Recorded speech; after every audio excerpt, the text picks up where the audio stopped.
देखिए, बिहार के मुख्यमंत्री नीतीश कुमार के बेटे निशांत का आज जन्मदिन है और उनके जन्मदिन पे बड़े बड़े सियासी दानों ने उनको जन्मदिन की बधाई दी है। लेकिन एक बधाई राज्यसभा सांसद उपेंद्र कुशवाहा ने भी दी है अपने फेसबुक के माध्यम से। लेकिन ये जो उन्होंने फेसबुक पे पोस्ट किया, कह सकते हैं कि सियासी बवाल ला दिया। उन्होंने जेडीयू के उत्तराधिकारी के रूप में निशांत को घोषणा करने की पेशकश कर दी है। इसी सब मुद्दे पर देखिए मेरे साथ बात करने के लिए प्रियदर्शन है। क्या लग रहा है, ये पोस्ट के क्या मायने हो सकते हैं?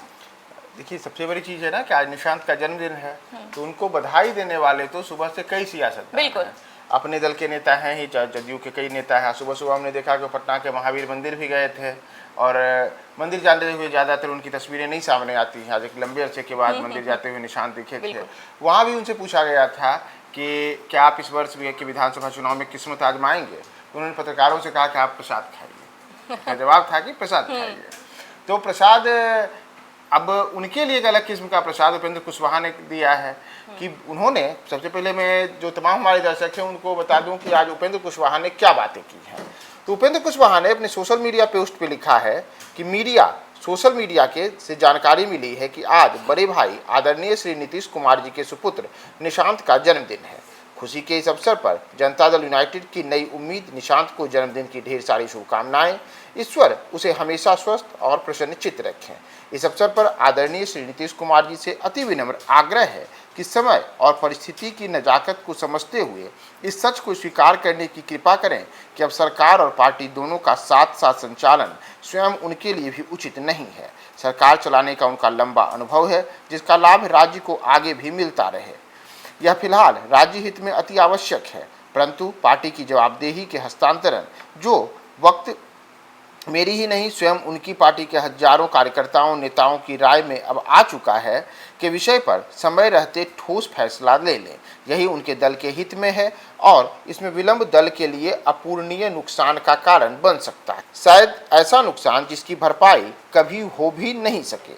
इसके आगे उपेंद्र कुशवाहा ने ब्रैकेट में लिखा है, नोट, मैं जो कुछ कह रहा हूँ जदयू के नेता शायद मुख्यमंत्री जी से कह नहीं पाएंगे और कुछ लोग कह भी सकते हों तो वैसे लोग वहां तक पहुंच ही नहीं पाते होंगे।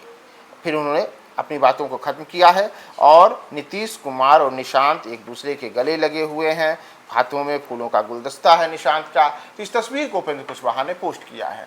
तो जो बातें आप कह रही थी ना कि आखिर उन्होंने कहा क्यों है, तो उन्होंने साफ तौर पे कहा है, देखिए इनकी बातों में जो इनके पोस्ट है उसमें ही तमाम बातों का जिक्र किया गया है कि नीतीश कुमार को लेकर के उन्होंने इशारों में कहा है कि अब आप जिस पड़ाव पे पहुंच चुके हैं वहां आप सीएम की कुर्सी पर तो रहिए, लेकिन पार्टी की जिम्मेदारी अब अगली पीढ़ी के नेता को सौंपिए। बिल्कुल। और सबसे बड़ी बात है कि अगली पीढ़ी के नेता में अपने सबसे विश्वस्त और भरोसेमंद चेहरे को सौंपिए।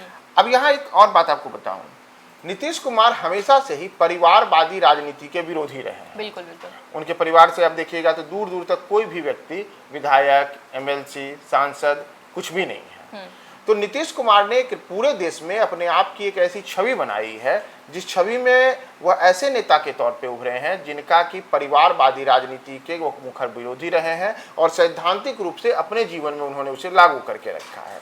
उपेंद्र कुशवाहा ने अब यह संकेत ही दिया है कि आप जो बातें कर रहे हैं सब सही है, लेकिन जदयू की क्या स्थिति है। जदयू को लेकर के अक्सर ही आप भी जानते हैं और लगातार ये सवाल उठते रहते हैं कि नीतीश कुमार के स्वास्थ्य को लेकर भी सवाल उठते हैं। बिल्कुल बिल्कुल। यहाँ तक कि उनके जो प्रतिद्वंदी हैं, खास करके राष्ट्रीय जनता दल और अन्य दल, वो लगातार ये भी सवाल करते हैं कि कहीं ऐसा तो नहीं कि भाजपा की ओर से जदयू के ऊपर भीतर परोक्ष रूप से कब्जा करने की तैयारी कर दी गई है। कई नेताओं के तो तेजस्वी बार बार नाम लेते हैं कि इन नेताओं ने भीतर खाने भाजपा से मिल करके और जदयू को खत्म करने की साजिश रच रखी है।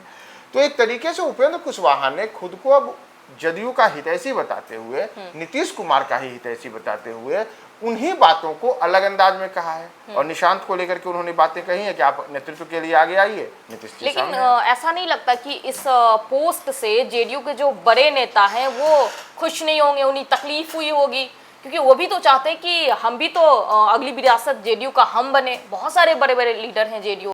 बिल्कुल, तो जदयू के उन्हीं, आप गौर करें कि उपेंद्र कुशवाहा ने अपनी जो बातें रखी हैं आज, उसमें उन्होंने अंतिम में ये बातें भी कही हैं कि जदयू के कई नेता जो चाहते होंगे इस प्रकार की बातें, वो नीतीश जी तक पहुंच नहीं पाती होगी उनकी भावनाएं। और जो नीतीश कुमार के साथ बैठते हैं वो पहुंचाते नहीं। बिल्कुल। तो ये वही बातें हैं जो आप कह रही हैं कि कई ऐसे नेता जो नीतीश कुमार के इर्द गिर्द हम देखते हैं, हमें लगता है कि नीतीश कुमार के जो विरासत है जो जदयू, उसको लोकतांत्रिक तरीके से संभालने में ये नेता आगे आ सकते हैं। तो उन नेताओं को निसंदेह निशांत अगर आते हैं आगे तो उनकी जमीन खिसक सकती है। बिल्कुल। साथ ही साथ नीतीश कुमार की जिस परिवारवादी राजनीति के अब तक मुखर विरोधी रहे हैं, तो विपक्ष की ओर से यह सवाल किया जा सकता है कि अब तक तो आप तेजस्वी यादव पर हमला करते थे, अब तक तो आप समय समय पर यह कहते थे एक दौर में कि चिराग पासवान कैसे अपने पिता की विरासत को संभाल रहे हैं लोक जनशक्ति पार्टी में, तो आप भी तो उसी कैटेगरी में आ गए, उसी लकीर को आप जो मिटाए थे उस लकीर में फिर आप भी आ गए उसी परिधि के अंदर। तो ये तमाम चीजें हैं जिसे लेकर के जदयू के कई नेता निसंदेह असहज भी रहे होंगे, क्योंकि वो चाहते हुए कि वे नीतीश के उत्तराधिकारी बने। लेकिन एक अघोषित तौर पे कहते हैं ना कि चाहे राजतंत्र हो या लोकतंत्र हो भारत में, देखिए जिस समाज से नीतीश कुमार आते हैं उसी समाज से उपेंद्र कुशवाहा भी आते हैं। नहीं, उपेंद्र नहीं आते हैं, मतलब कोयरी कुर्मी के दोनों कहा जाता है कि हाँ, और नीतीश कुमार के लिए, लेकिन नीतीश कुमार के दोनों वोटर हैं और ये दोनों कोयरी वोटर के हैं। बहुत बड़े लीडर हैं उपेंद्र कुशवाहा। तो ऐसे में क्या हो सकता है इसके राजनीतिक मायने, डिप्लोमेसी क्या हो सकती है कि निशांत को ही क्यों बनाया जाए उत्तराधिकारी, किसी स्वर्ण नेताओं को जो पार्टी में बहुत दिनों से काम कर रहे हैं बड़े बड़े नेता, उनको क्यों न उत्तराधिकारी बनाया जाए। एक आप देखिएगा कि नीतीश कुमार शुरू से ही एक समीकरण पे चलते हैं, लव कुश समीकरण। लव यानी कुर्मी और कुश यानी कुशवाहा, जिस कोयरी समाज की आप बात कर रही थी।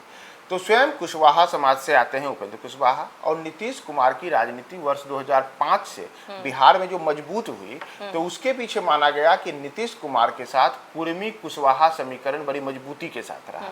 जो वर्ष 2022 में जातीय जनगणना की रिपोर्ट आई थी, उस रिपोर्ट में भी ये बातें सामने आई थी कि कैसे बिहार में जो कुशवाहा बिरादरी है वह काफ़ी प्रभावशाली है। यादवों के बाद बिहार में दूसरी सबसे बड़ी जो जातियां हैं उसमें पासवान जाति, कुशवाहा जाति काफ़ी प्रभावशाली जातियां हैं।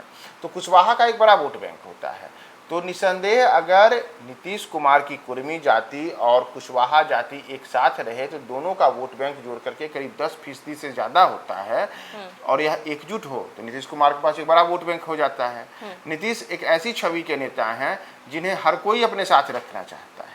तो ये तमाम बातें उसी दिशा में हैं कि उपेंद्र कुशवाहा चाहते हैं संभवतः इस पोस्ट के माध्यम से कि नीतीश जिस लवकुश समीकरण को मजबूत किए थे उसमें अब कुर्मी का नया नेता कौन आए, तो वह नया नेता निशांत आए। जैसे उनके पिता एक लंबे अरसे से बिहार में 2 दशक से ज़्यादा समय से कुर्मी के एक बड़े नेता बने हुए हैं, वैसे ही निशांत भी अब कुर्मियों के बड़े नेता बने और इस समीकरण को आगे बढ़ा करके लवकुश समीकरण को। अब देखिए अगर निशांत को प्रोजेक्ट किया जाए जेडीयू के अगले मतलब भविष्य के लिए, तो यहाँ पे ये भी हो सकता है कि जेडीयू में 2-3 गुट है, वो भी तो विद्रोह कर सकता है ना। जैसे पशुपति पारस विद्रोह कर दिए थे तो लोजपा 2 गुट में बट गई।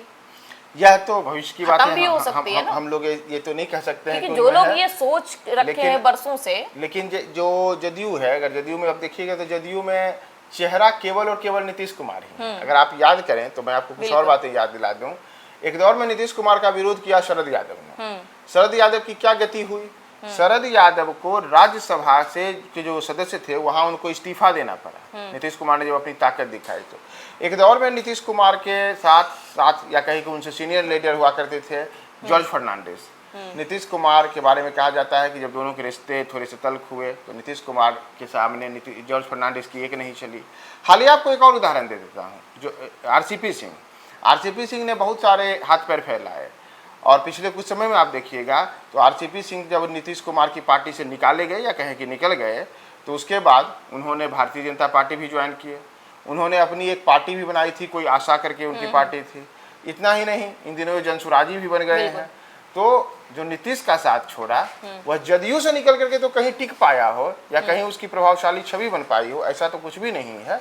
तो नीतीश कुमार के ही नाम पर जदयू है, इस बात को आपको स्वीकारना पड़ेगा। और कोई फिलहाल ऐसा नेता मुझे नजर नहीं आता जो कि नीतीश कुमार से अलग होकर के और नीतीश कुमार के रहते जदयू को खत्म कर दे। तो निशांत आएंगे तो निसंदेह मजबूत होगी पार्टी। देखिए जेडीयू में निशांत का क्या भविष्य होगा ये तो वक्त पे है, वक्त बताएगी। बाकी न्यूज फॉर नेशन देख रहे थे आप, मेरे साथ प्रियदर्शन थे। बहुत बहुत धन्यवाद।